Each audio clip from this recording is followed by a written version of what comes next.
Our journey today begins once again at the Lion's Gate, with our destination lying just a few meters away, the historic Pools of Bethesda.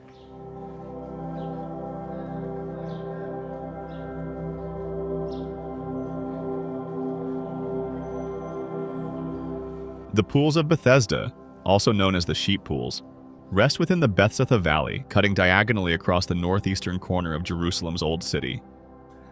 This sacred site's history stretches back to the First Temple period, when a single reservoir served the nearby temple's needs. This may well be the upper pool mentioned in the second book of Kings, described along the Highway of the Fuller's Field.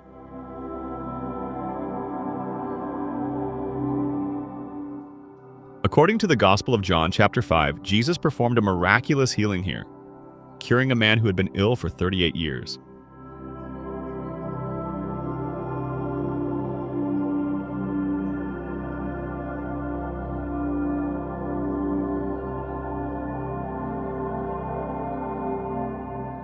The site is also home to the stunning Church of St. Anne, a remarkable 12th century Crusader church renowned for its perfect acoustic properties and pristine Romanesque architecture.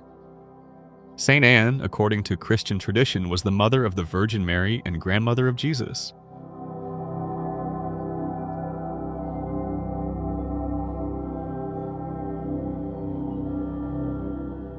During the Second Temple period, the site was expanded into two massive pools divided by a dam, serving both practical and spiritual purposes. Their name, sheep pools, likely derived from their use in washing sacrificial animals destined for the temple. However, these waters held an even more profound significance as a place of healing. The pool's reputation for healing powers persisted even after the temple's destruction. When Jerusalem became the Roman city of Aelia Capitolina, the site was transformed into therapeutic baths dedicated to Asclepius, the Roman god of medicine, demonstrating its enduring significance across different cultures and faiths. The story of religious architecture at the Pools of Bethesda took a significant turn in the 5th century when Byzantine Empress Eudocia commissioned an impressive project, a massive basilica built directly over the ancient pools. This grand church, named Mary where she was born, represented the Byzantine Empire's architectural prowess and their deep connection to Christian history. The design of this basilica was particularly ingenious in how it incorporated the existing pool structures.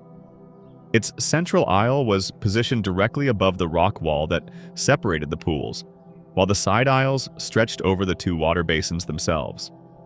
The front section of the church extended over what had once been the ancient healing sanctuary, creating a powerful connection between the site's past and its Christian present. However, the basilica's grandeur was tragically short-lived. In 614 CE, during the Persian conquest, the church was destroyed, and its stonework tumbled into the pools below.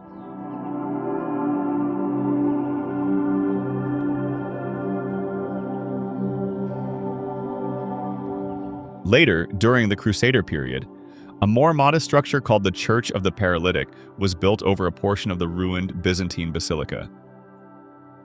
Today, visitors can still see the facade, main entrance, and apse of this Crusader chapel standing high above the pools, offering a fascinating glimpse into the medieval practice of building churches atop the foundations of earlier sacred structures.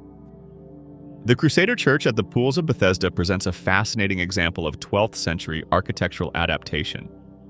When the Crusaders arrived in Jerusalem, they found the ruins of the grand Byzantine basilica that had collapsed into the pools nearly 5 centuries earlier.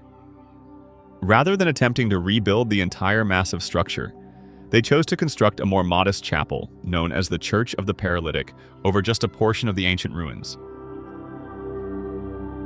The church's name directly references the gospel miracle of Jesus healing the paralyzed man at these pools. The Crusader builders incorporated surviving elements of the Byzantine church while adding their own architectural features. Their church used the Romanesque style typical of Western European architecture of that period, characterized by thick walls, rounded arches, and robust columns. What makes this structure particularly interesting is how it represents the Crusader practice of creating sacred spaces that physically connected to earlier Christian sites. The surviving elements, the facade, main entrance, and apse, stand significantly above the pool level, demonstrating how medieval builders literally built upon layers of religious history. This elevation wasn't just practical. It served to emphasize the sanctity of the site by creating a visible link between heaven and earth, a common theme in medieval Christian architecture.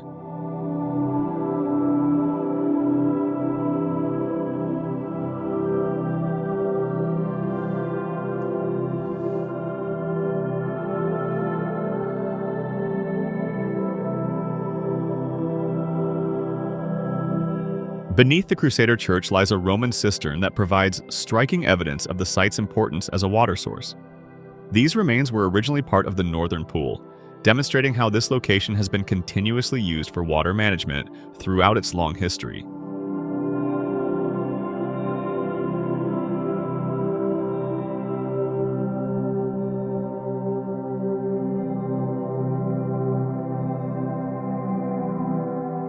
This ancient water channel stands as a testament to the sophisticated water management system that served Jerusalem and the Temple Mount. Connected to a complex network of aqueducts, pools, and cisterns, it exemplifies how the Pools of Bethesda functioned as a crucial water source for both the city's daily needs and the temple's ritual requirements.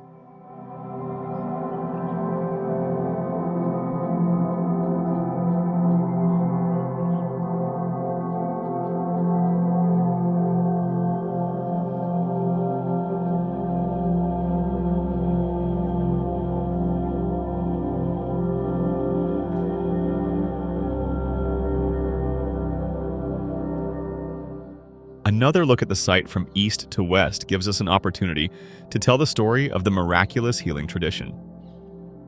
According to the Gospel of John, Jesus encountered a man here who had been paralyzed for 38 years. The man had been waiting by these pools, which were known for their healing properties, but being paralyzed and without help, he was never able to reach the water when needed.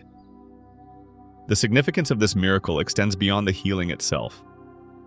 Jesus performed this act on the Sabbath, instructing the healed man to carry his mat, an action that violated Sabbath laws. This sparked controversy among religious authorities, especially when Jesus later found the man in the temple and offered him spiritual guidance, warning him to sin no more. The subsequent dialogue between Jesus and the religious authorities became a defining moment in his ministry. By declaring that he, like his Father, was always at work, Jesus made a profound statement about his divine authority, challenging traditional interpretations of religious law and emphasizing compassion over strict observance.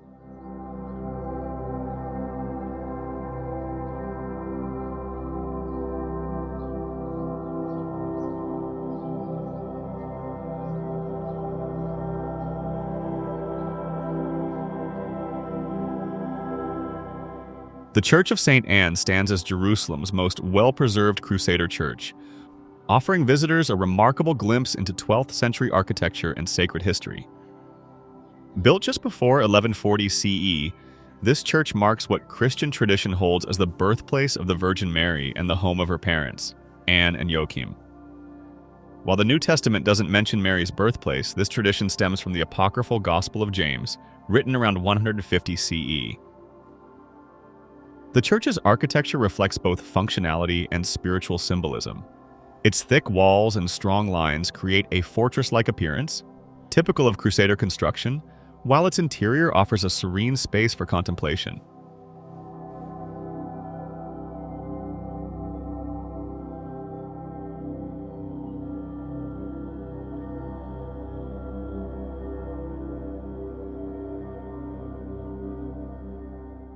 Perhaps the church's most famous feature is its extraordinary acoustics. The stone interior creates such remarkable reverberations that even a small group of singers can produce sound comparable to a full choir in a cathedral. This acoustic quality has made it a favorite spot for visitors to experience sacred music. The building's survival story is equally fascinating. After Saladin's conquest in 1189, rather than being destroyed like many other churches, it was converted into an Islamic law school, as evidenced by the Arabic inscription still visible above the main entrance. After centuries of abandonment, the building was given to France in 1856 by the Ottoman Sultan, as gratitude for their support during the Crimean War.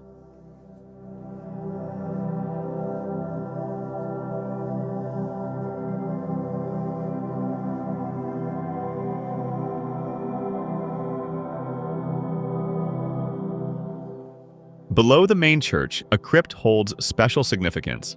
This cave-like space is believed to be the remnants of Anne and Joachim's house and Mary's birthplace. The church's high altar features artistic depictions of key moments in Mary's life, including the Annunciation, Jesus' descent from the cross, and the Nativity, creating a comprehensive narrative of Christian salvation history.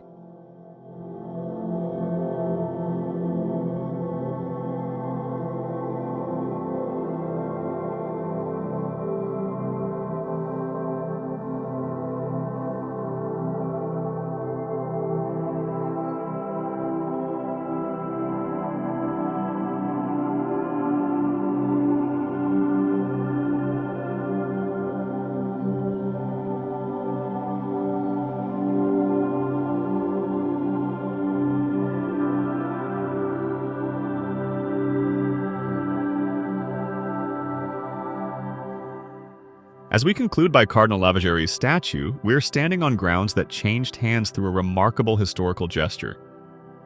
After the Crimean War, the Ottoman Empire gifted this church and its surrounding terrain to France in gratitude for their alliance. Here, French architect C. Moss would later discover the ancient Pools of Bethesda during renovation work, while Lavigérie's vision transformed the abandoned ruins into a thriving center of spiritual and cultural exchange. Thank you for watching. If you enjoyed this historical adventure, please consider subscribing to our channel for more engaging content about Israel's archaeological treasures.